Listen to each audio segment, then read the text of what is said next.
burning as they're doing that to actually be paying attention? Looks really easy to us. But try to be that guy. Takes a lot of brain energy to be mapping, following, charting. And so in the same way, when we're trying to juggle a lot in our lives, even if we don't have a felt sense, emotional awareness of stress, the body is under stress by trying to juggle so much.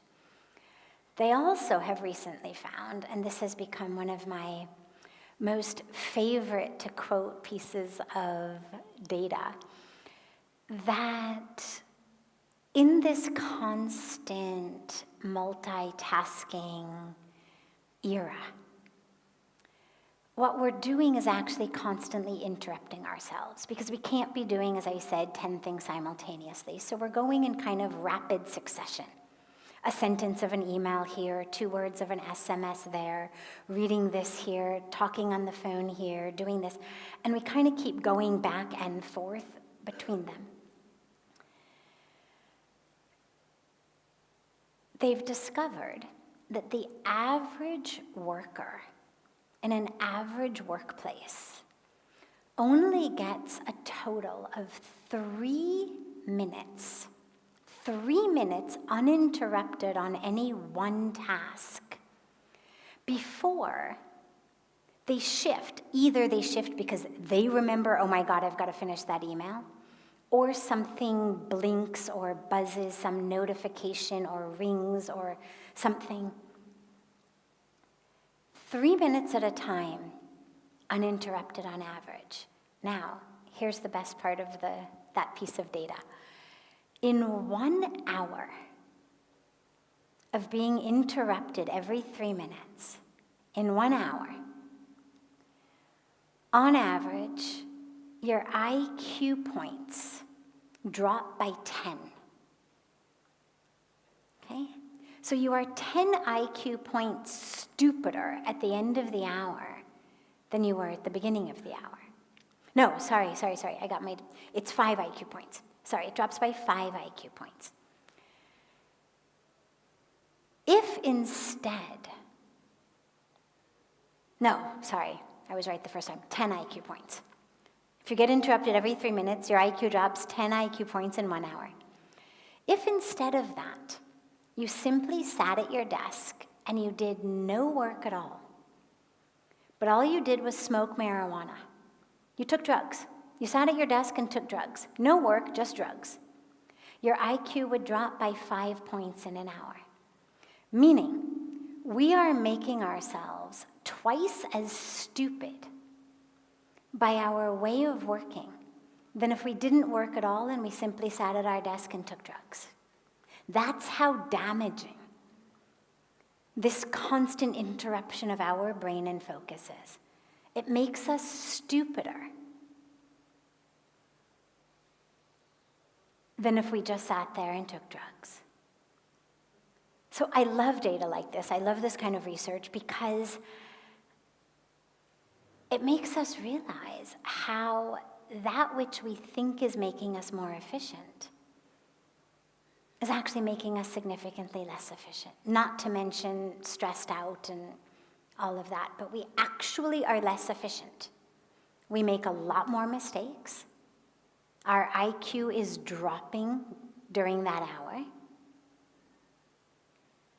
So that's all to say, you're much better off doing one thing at a time.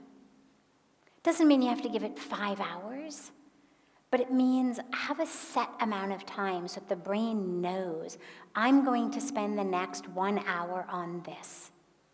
Not it gets totally into it and then you're called away to some beep or ring or bling or flash or whatnot. Because what they also found in that same research body was that it takes us a long time to actually get back to where we were before we were interrupted for another task. So we actually end up losing a lot of time. It takes our brain a while to recalibrate and get back to where we were. So one thing at a time. You'll be much more efficient, much more creative. And it's hard only because we've gotten out of the habit. But once you decide that you're going to do it, it's not actually that hard. It's just about silencing notifications on your phone. It's about just a clear decision. Until I finish this thing, I'm not going to check my email. And I'm going to turn off my notifications in the meantime. Until I finish this thing, I'm going to put my phone on Do Not Disturb. I'm not saying turn it off entirely. There always may be a family emergency or something, but you have it in such a way that some emergency call will get through, but nothing else is going to get through. And what it also does is it allows you to be fully immersed in what you're doing. And what we know about joy and that exuberance in life is that it comes when we experience something we call flow states, right? And different people experience flow states in different ways. But it's that state in which you are totally immersed in what you are doing in such a way that, you forget it's lunchtime. 3 hours have gone, you think it's only been half an hour.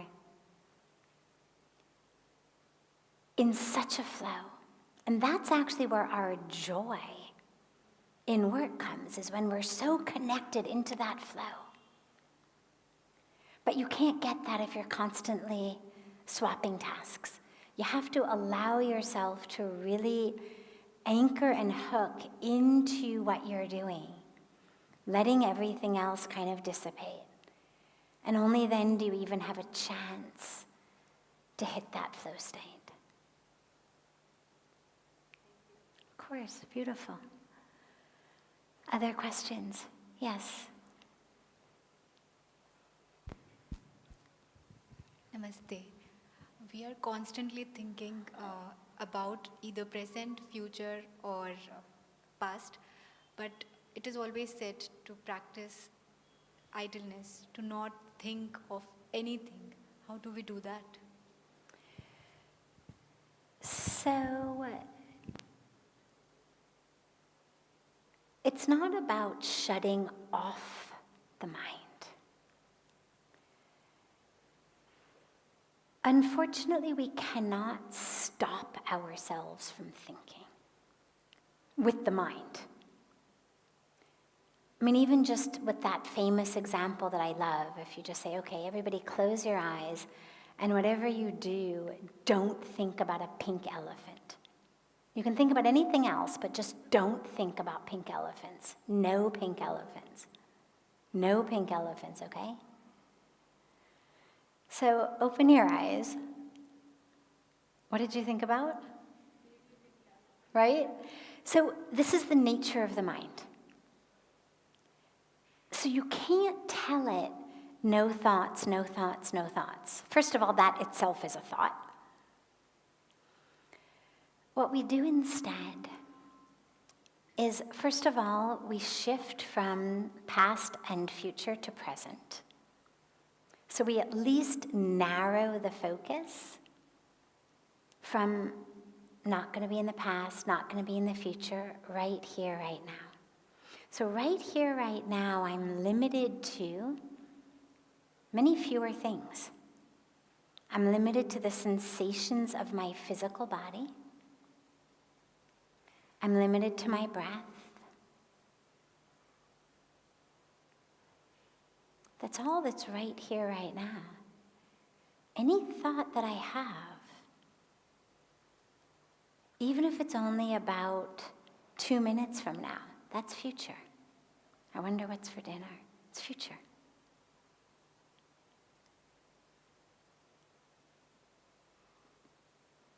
The thoughts are always past or future.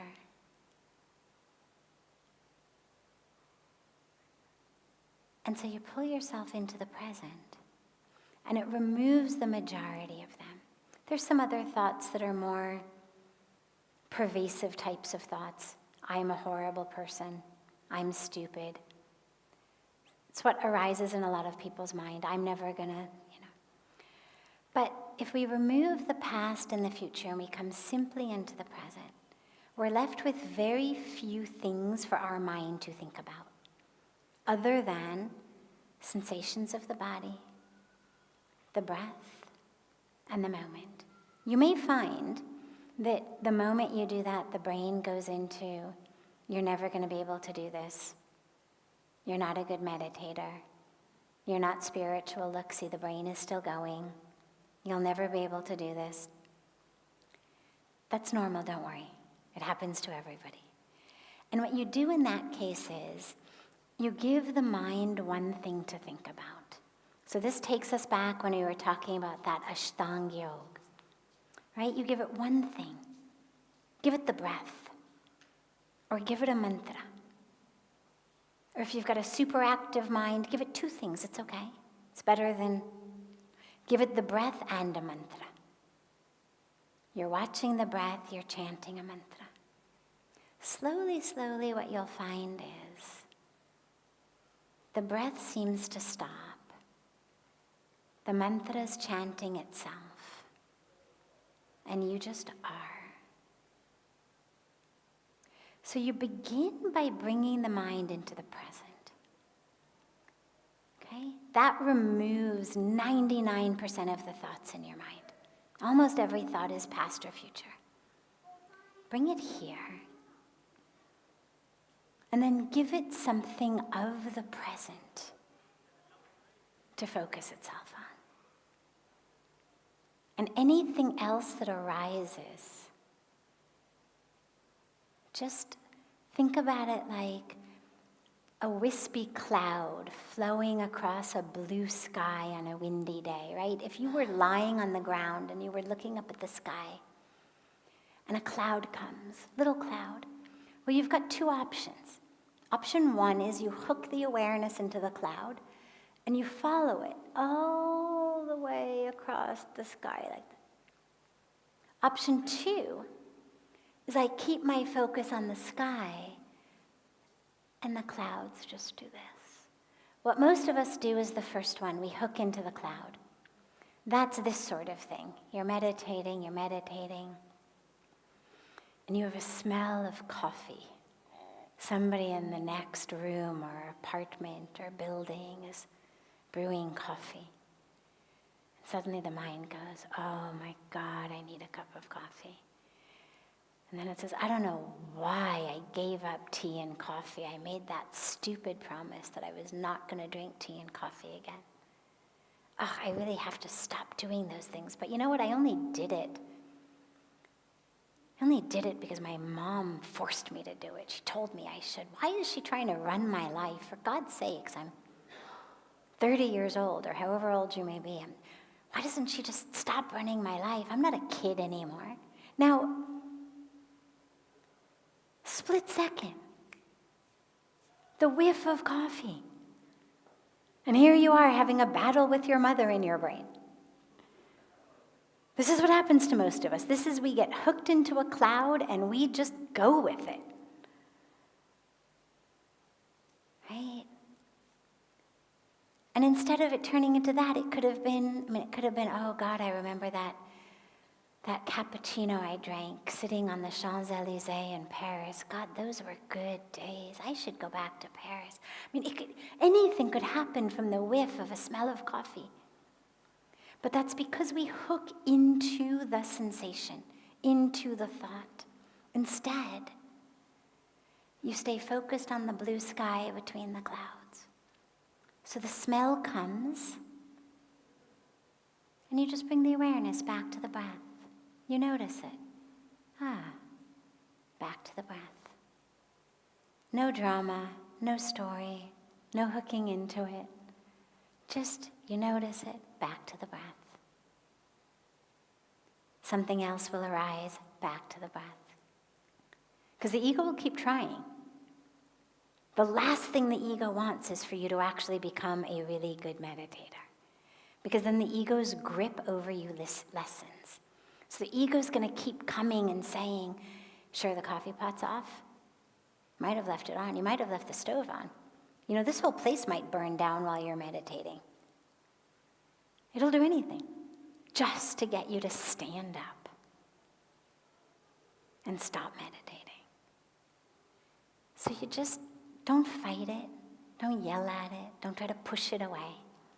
Just keep drawing the awareness lovingly back to the breath.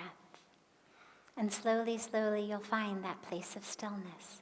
But not because you've pushed things away, because that just breeds more, but actually because you've drawn all of that power into one thing. And you've become so merged into that everything else dissipates. And then slowly the breath itself stills. And you just are. Okay? Of course. Last, yeah.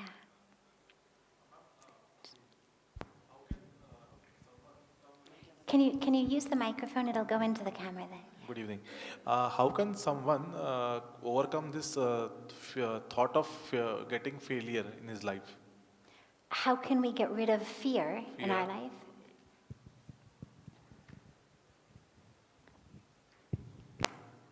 So I'll tell you a personal story. When I first came to India, more than 26 years ago now, I was 25. And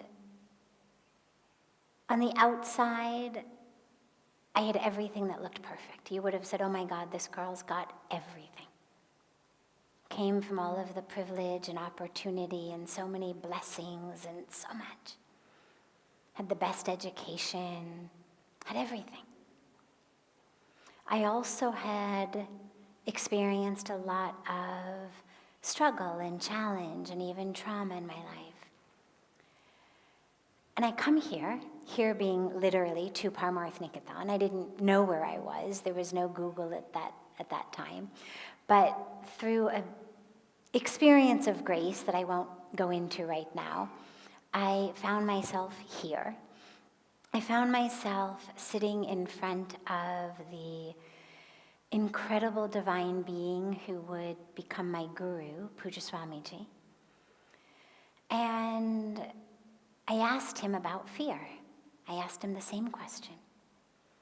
And he said to me, you fear because you don't trust. And I then gave him my story. Here's why I don't trust. Here's what's happened to me. And it was a good story. Meaning, I had experienced some really awful things. Things that felt to me very legitimate in terms of why I was afraid, why I didn't trust. How could I trust? These things had happened to me. And I told him, and he looked at me, and he said, are you going to take that to the grave? Now, you have to know Pujya Sadhviji or have been blessed to be in the presence of a real saint to know that this was said with the fullness of compassion. He was not belittling me. He was not undermining my feelings in any way. What he recognized was I was harming myself by continuing to hold on to it. And he wasn't going to be a party of that. He was not going to be an enabler of my own drama. So he says, are you going to take this to the grave? And I was like, God, no, of course not. So he said, so are you going to give it up on your deathbed? Maybe a month before you die? Maybe a week before you die? And I thought, oh my God, is he telling me, am I going to die soon? I mean, I was only 25, but was something going to happen? And I said, no, Swamiji, I'll heal eventually. I'm in process. I'm in therapy. I'm working on it. I mean, there's a system here.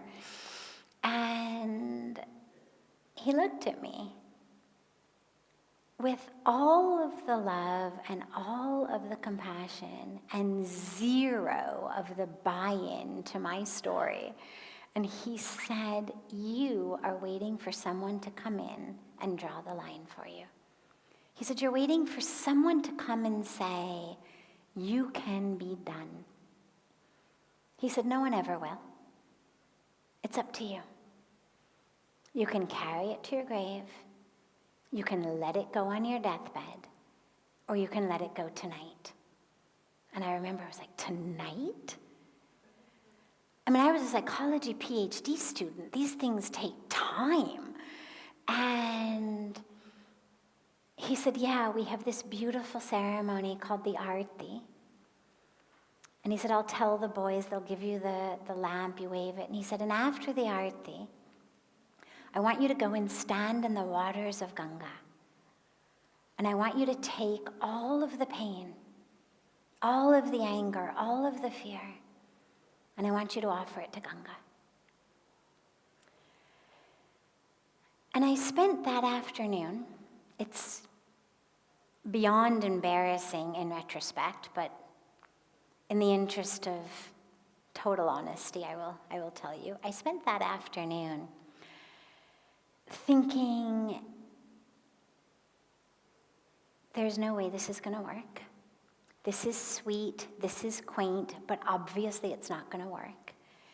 Thank God I come from an academic background where we understand that rivers don't sweep away people's problems, and that we have processes, and we have therapy, and we have this, and we have that, and we don't have to rely on a river to sweep away our problems. I was 25, and I was afflicted with what a lot of us who are overeducated get afflicted with, which is this very deadly illusion that we actually know something. That somehow having read books and learned facts and gotten A's on exams actually qualifies us to know anything about real life or truth. And I was in the midst of that myth. And so I was full of all of that academic arrogance. And somewhere just before the Arati, kind of late afternoon, early evening, I had a moment that I will always be incredibly grateful for, in which I said, okay, look, I know it's not going to work. There's no way this is going to work. But out of respect for this incredible being who gave me this instruction, at least I have to do it sincerely. It is not respectful for me, even in my own mind, to be sort of poking fun at this instruction, even though it doesn't make any sense to my logical mind. That it was given to me by this being, this enlightened master. At least I need to be respectful of that. And so I took a vow that I would do it sincerely. Again, I was sure it wasn't going to work, but that I would at least be sincere in my efforts out of respect for the greatness of the master who had told me this. And I stood in Ganga, and I held her water in my hands, and I did exactly what he told me. And I prayed and I cried, and I prayed and I cried, and I have no idea how long I stood there. But I gave it to her. And to make a very long story very short, it worked. And 26 years later, I can tell you, it worked. But you have to do it. As Pujya Swamiji said, no one's ever going to come in and say you can be done. The thing that keeps us from trusting is that identification that we carry as the one who was hurt. And what I didn't realize at the time, because he had not explicitly said it, but I realized it only much later, that he was giving an even bigger blessing than letting go of just the pain and anger, was that I had to let go of the identification as the one to whom these things happened. And that came along with it. And when you can let go of that identification, not only does the fear go, not only does the pain go, not only does the trust come, but you literally are reborn in a way. That's the transformation, because your whole way of understanding yourself has changed. Instead of being the one who was abused or betrayed or lied to or cheated or harmed in some way, you no longer get to do that because you've let it go. And so your whole way of understanding yourself now becomes brand new. But you've got to be able to do that, be prepared to do that. And look, grace brought you to Ganga also. So maybe my role here is to simply pass on that beautiful blessing of my Guru. To let it go. To go stand in Ganga and let it go so you can be free. Because that freedom is our birthright. But you can't be free if you don't let go.